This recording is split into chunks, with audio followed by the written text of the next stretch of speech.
Are you going to burn in hell? Not very likely.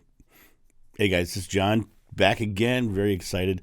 I have to thank you all. It's been an amazing week for me. A week ago, I put together this YouTube channel in anticipation of Kim's interview coming out because we recorded it last week or the week before, and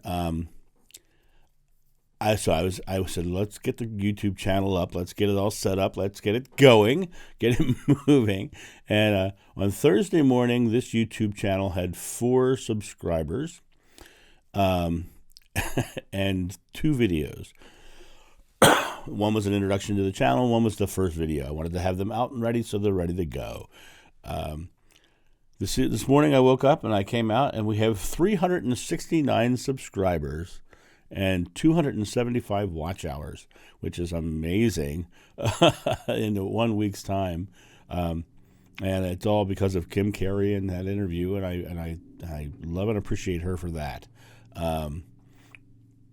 Things are moving fast. The other thing that I'm really enjoying is I see the seed of a community starting where we get to ask questions and talk and put things out. One of the things that's been wonderful for me is this idea of people just having questions and putting the questions out there. And I'm like, well, let's make a video. So it's giving me more video content to put out, because every question you give me really gives me the opportunity to share that piece of information with more people. So I don't necessarily won't answer you in the comments section, but I might put a video out to answer it on. And if I am going to put a video out, you'll see me say something like it's on the list now, So and right now our video list is about 2 pages long, which is wonderful. It's very exciting. But this morning's video and it is morning for me. And there's the proof. This morning video is about hell. It's hell. Yesterday I was doing one of my private sessions, and I had a couple of them yesterday. And the topic of hell came up, and it was a very interesting thing because, Joshua always talked about, we see in the Bible, bringing heaven to earth. He believed you could bring hell to earth too, but the difference was what hell was. Hell is what you are sowing and reaping. It is you're good or you're bad. It wasn't a fire and brimstone place that is depicted in today by most religious beliefs, or specifically Christian beliefs, more so than anybody else, but others as well. The interesting thing about that. Let's talk history for just a second. The image of hell that is being thrust upon us by religions right now did not come into reality or even into the consciousness of the world until 1300, when Dante wrote his Inferno. The image of the devil and all that stuff and the fire and the brimstone, that's all 1300 years after Jeshua walked the earth. Okay? The other thing is the original word that has been translated into hell in the original texts was a word called Gehenna. And Gehenna was an interesting thing because, when in Jerusalem, every household created trash of some kind. Well, on the outskirts of Jerusalem was an area called Gehenna. And Gehenna was a place where you would go burn your trash. So all the bad things went and burned in Gehenna, right? So the concept of an evil place that's there because you're doing bad things is a misinterpretation by far, because the reality of it is heaven or hell is positive or negative. And one of the things that happens in religious thought is especially because of the time difference. It's happened so long ago, and the longer it grows, it seems to get more and more esoteric and more have more and more weight to it. Joshua did not talk in bold extremes because he didn't believe in bold extremes. He believed in reaping and sowing. He believed in the concept of as we talked in the recent video, the idea of karma, the idea of what you put out, you are going to get. And let me share an interesting story with you, which I haven't shared on this channel before, but I'll share it with you now. In the year 2000, I went to Egypt, and I traveled for a month all through Egypt. And everywhere I went, I was treated wonderfully. I was treated like a prince. And I mean, everywhere I went, everybody was so kind and so considerate and so loving to me. And to give you an example of how loving they were, I went to Mount Sinai, and I climbed Mount Sinai. But when you go to Mount Sinai, it's 3 hours into the desert, and you get a car and you have somebody drive you out there, and you're 3 hours out in the desert, and then you get there and there's a hotel, and that's a very fancy word for the buildings with the center building that we all stayed in. And when I got there, I walked into the hotel and into the main room, and the manager of the hotel was there, and I said, "Hello, how are you today?" And I gave him a smile, and I said, I must tell you, I really love your country. I'm really enjoying my time here. And he says, "Oh, really?" He said, "What do you like so much?" I said, "Well, I really like the food." He said, "What's your favorite?" And I said, "Well," he says, "right now my favorite is koshery and full sandwiches." He gives me this weird look. He says, "That's peasant food." He says, "That's what we eat." I said, "Oh, it's so good," right?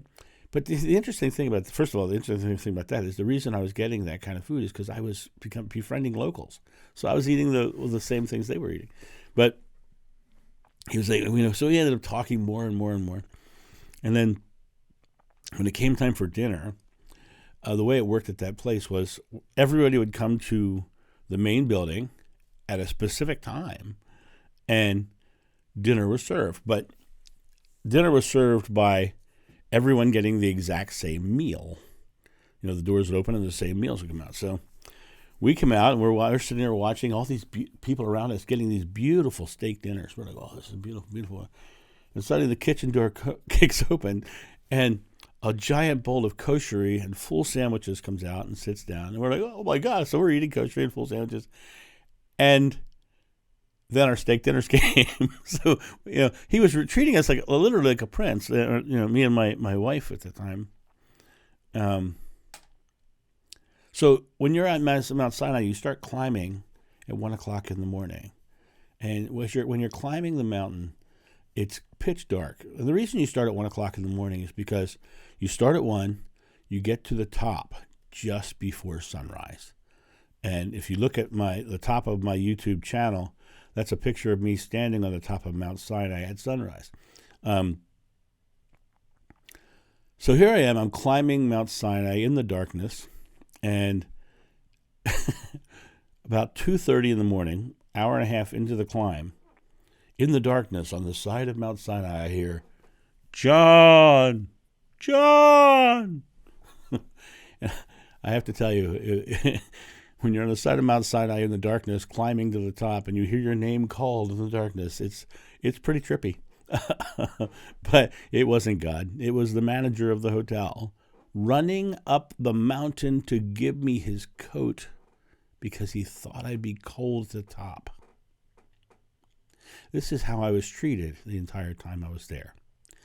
The next day I came down from the mountain and I went to St. Catherine's Monastery right there at the base, which is beautiful, Byzantine, Greek Orthodox monastery, beautiful, just stunningly beautiful.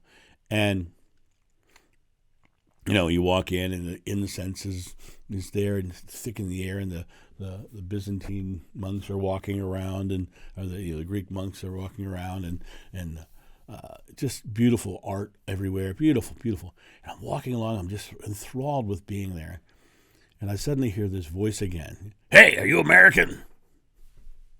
I turn around, this guy standing there. I said, "Yeah, I'm American. Are you American?" "Yeah, I'm American too." He says, "Have you been having problems since you've been here?" I said, "No, I haven't had a problem. Everybody's treating me like a prince." He said, "Everywhere I go, people want to fight me." And 5 minutes later, I wanted to kick that guy's butt. because that's what he was sowing. That's what he was putting out. Hell is what you put out. Hell is what you reap from the putting out crap. Hell is not a place that you're going to go burn in hell. Hell is not some place of judgment. Now, yesterday I put out a video called The Most Controversial Video, which, by the way, I find fascinating. It's the first dislike I've gotten on one of these videos. This one's pretty controversial too. However, what's interesting about this is I will get if this gets off of our channel and out of our like-minded community and other people spot this, I will get messages defending hell. And I find that what I find most fascinating is it's the very evangelical Christians who are doing that. But I do want to throw something else out there at you. Organized religion, to keep people in there, used fear in a very big way, and they threw that fear as a stop. Did you know? And this is going to be an interesting thing for some of you because you might not know this. The rapture is not in the Bible. The rapture is not in the Bible. The rapture was invented by a Methodist minister in the 1800s. And what he did was he translated a line that said, in the Bible, that said, he will gather them up. He will gather them up. That's the line. And out of that, he will gather them up, he extrapolated that 144,000 souls will be picked up and their bodies will there, and their cars will crash into walls, and helicopters will fall out of the sky, and whatever. He had this idea that suddenly 144,000 people were going to disappear. Not in the Bible. It's not there. It was a tool by a Methodist minister to say, you need to be one of the 144,000 people, and so you need to follow our doctrines. Fear-based doctrines are designed to pull people in. And if you want to really have an interesting moment, just look up the definition of the word cult. And it defines organized religion perfectly. So it's one of those things, and it's one of those things that, is there a hell? No, there wasn't.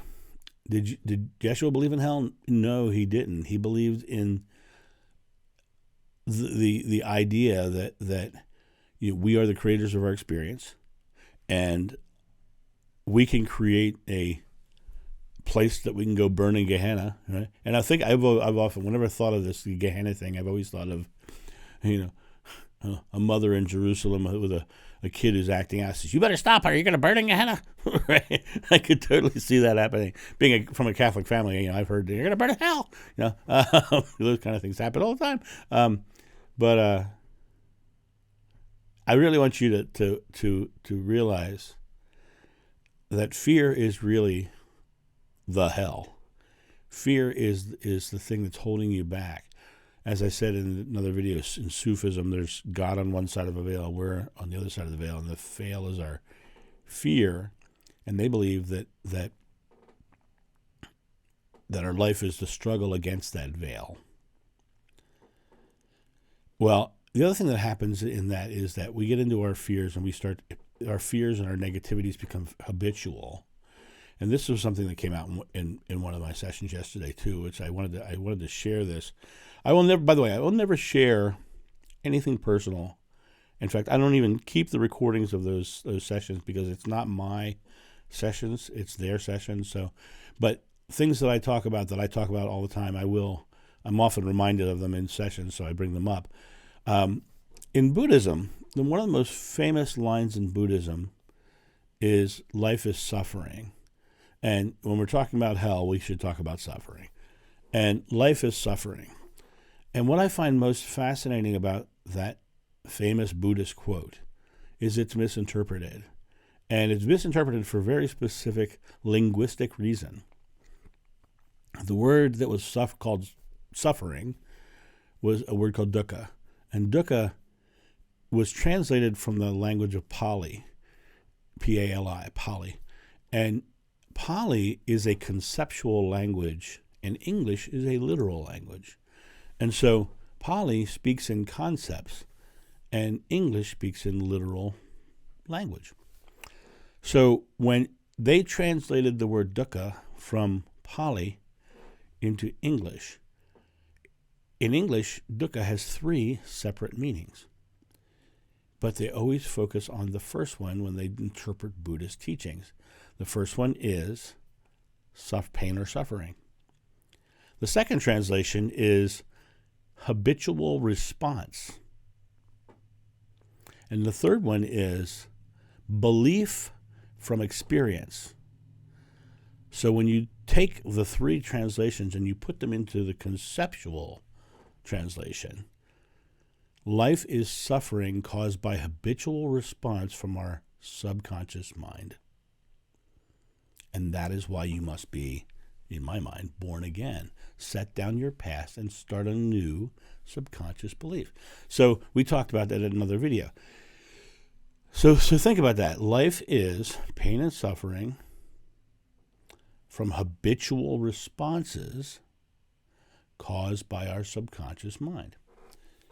And, going to the bliss state in Buddhism and going to all that is creating heaven on earth. That habitual response that takes you down into fear and suffering is your hell on earth.